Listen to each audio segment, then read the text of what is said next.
Bonjour à toutes et à tous. Au cours du mois de novembre, on a pu voir le cours des actifs risqués, qu'il s'agisse de la dette d'entreprise ou des actions, progresser de manière assez significative, qu'il s'agisse des marchés européens ou des marchés américains.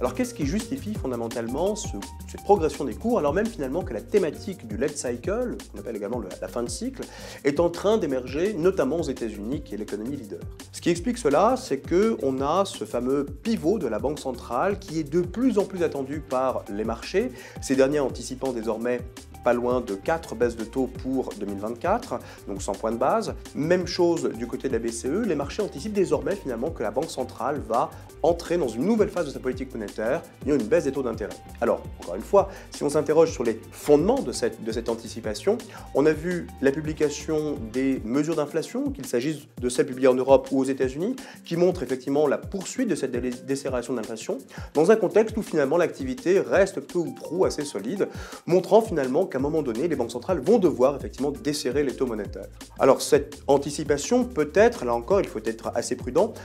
soumise à des surprises négatives. Encore une fois, les marchés ont pour habitude d'anticiper de manière un peu trop hâtive le comportement des banques centrales. On se souvient de ce qui s'est passé au mois de mai dernier lorsque le rapport sur l'emploi aux États-Unis a complètement pris à contre-cours les marchés, ces derniers ayant littéralement retiré 4 baisses de taux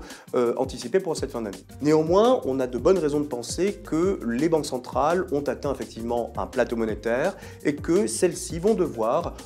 au cours effectivement du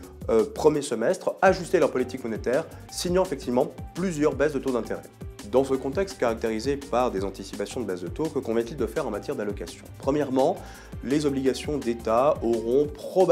bénéficieront probablement de ces baisses de taux d'intérêt directeurs de la part des banques centrales et, dans leur sillage, les obligations d'entreprise notées investment grade notamment. Par ailleurs, on peut également envisager une augmentation de l'exposition actions, notamment sur les actions qui sont tiltées croissance, puisque le marché va anticiper finalement un rebond de celles-ci à mesure que les banques centrales continueront de baisser leur taux d'intérêt directeur au cours de l'année 2024.